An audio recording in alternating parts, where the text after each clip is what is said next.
At home, surrounded by family and loved ones. Funeral arrangements are expected to be announced in the coming days. Michaela Davis, thank you. As we take a first look at our weather, and for that we check in with our chief meteorologist, Jenna Petracci. Well, Brad, it's a dry and warm evening as we start out with our Terry Lambert Hyundai Skyview cam looking at the Amentum Center in Aiken. And here's satellite and radar. It has been bone dry here in the CSRA, but notice that little tiny but mighty storm that developed over near Orangeburg County a couple hours ago. Luckily for us, we didn't have to worry about any storms tonight, though. It's just the heat that is taking over the forecast this week. So we started out at 76 degrees, then we made it to a high of 100. Notice the record high for today is 102. That's where we were at yesterday. So just 2 degrees cooler than yesterday, but some places even got up to around 101 today. We're still in those low to middle 80s, 86 in Augusta, 83 in Aiken, with winds coming out of the northwest. We're seeing pretty calm conditions over in our South Carolina counties, winds up to 9 miles per hour in Augusta. And tomorrow morning, we will have calm winds with temperatures going down into the low to mid 70s. I'll have more details on your forecast coming up, but back to you, Brad. All right, Jenna, thanks. Georgia health leaders confirming another case of the measles, the 7th in the Peach State this year. It involves somebody from Atlanta, unvaccinated, no known travel or exposure history, and the state is now working to identify anybody who may have come in contact with that person. This is Atlanta. Decades of service recognized today by the Richmond County Sheriff's Office, where they held their second annual retirement luncheon, bringing former deputies and their families together. The event honored those retirees and the big impact they had. I'm here for my grandfather. His name is Leon Garvin, and when he was at Richmond County, he was a lieutenant, and their division was public relations. So in Burke County, we have community outreach, but it's essentially the same. But he did 40 years plus, I believe. And so I came today so I could get his retirement credentials. So I think for me, it just shows appreciation that we have for them, and just let them know that what the work that they did is not in vain, and that we're going to carry the torch from this point forward. As Sheriff Brantley says, today was also about showing retirees their work did not go unnoticed.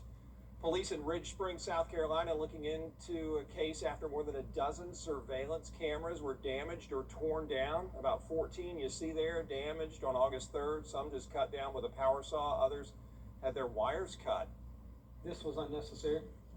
There's other avenues to have agreements or have a concern. The damage in property, and especially our businesses.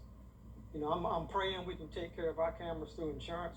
But especially when you start messing with our businesses that are the backbone of the community, that's just wrong. We're not going to tolerate that now. We're not going to tolerate that in the future.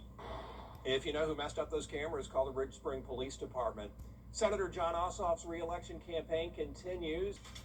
And hot temperatures are sticking around, but at least we'll see some lower humidity throughout the middle of this week. Then as we get towards the weekend, some cooler temperatures with a better chance of rain.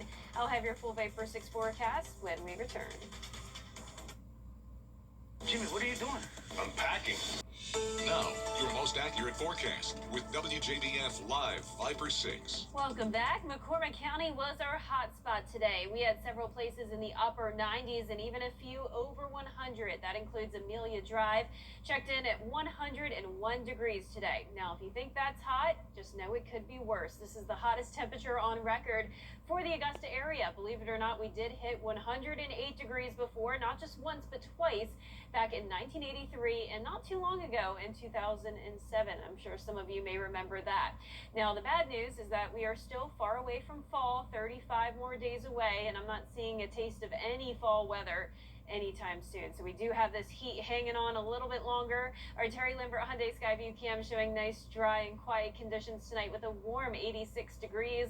Still feeling like 91 tonight. It is pretty muggy, dew points near 70, but we will have some drier air moving in as this cold front passes us. So ahead of that front, we have more cloud cover and some scattered showers and storms along the Gulf Coast, but then high pressure is going to be taking over, and that will make for some less humid conditions on Wednesday and Thursday. Now, don't get me wrong, it is still going to be hot. hot, but at least we won't have very oppressive humidity. Dew points are going to be in the upper 60s both Wednesday and Thursday, so that will bring our heat index down a little bit. We've had a heat index up to around 110 lately, now down to 103 tomorrow, 107 on Thursday, so not quite high enough to have any heat advisories issued. And then you can see the temperatures finally start to go down this weekend. We'll be back to near average with highs in the lower 90s. So high temperatures tomorrow, still in the upper 90s though, at least for some of us. Could be as low as around 95, but all of us at least a couple degrees above average. Here's your day planner. We're going to have plenty of sunshine throughout the day. Really not expecting any rain. That heat index getting up to around 101 during the peak heating of the afternoon. Now we will have a pattern change finally on Friday. We've been talking about this ridge of high pressure since last week, but that's going to weaken and this upper level trough will be moving in. That's a dip in the jet stream, which will allow for some rain chances and cooler temperatures. So up to a 50% shot at seeing some rainfall on Friday. Most of that looks to come in during the evening hours. So Friday morning starting out dry, could stay dry into the early afternoon. And then as this cold front pushes through with that area of low pressure developing, we will see some rain.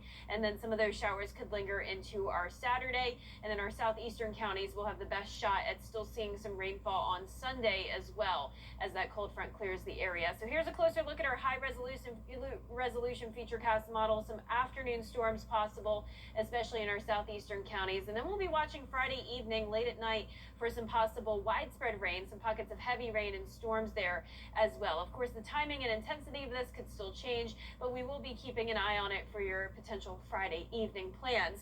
Now, our 10-day forecast is showing rain chances go down to 10% on Sunday and Monday as temperatures begin to heat back up. We'll be at 96 next Tuesday and Wednesday, Brett. All right, Jenna, thanks. A deadline approaching for President Trump's White House ballroom.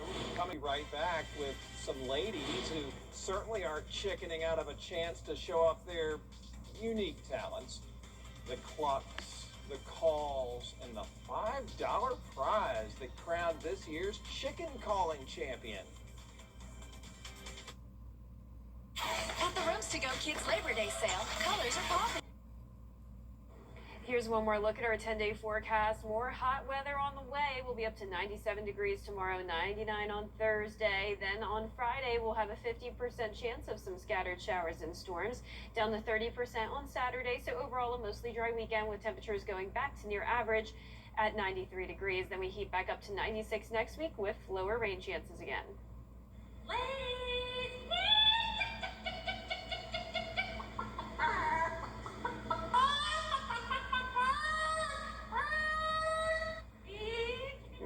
Well, no actual feathered friends here, don't be fooled. Just a collection of women who sound a lot like them.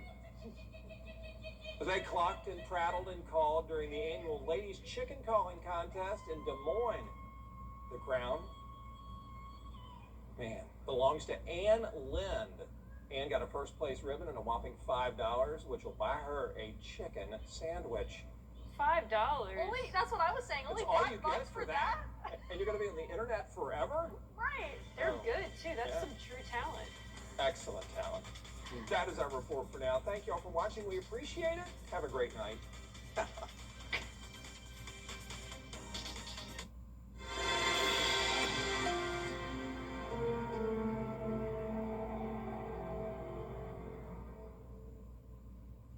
At the Mike Costello Law Firm, we love law firm. When a bank gets a new customer, they will email you just a bunch of links and say good luck, and that's just not us.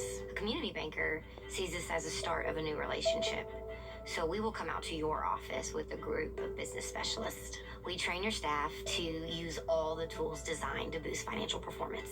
The bottom line is a community banker is in the trenches with your business every step of the way. I'm Lauren Mansfield, and I would love to be your first community banker. Keisha Lance Bottoms wants to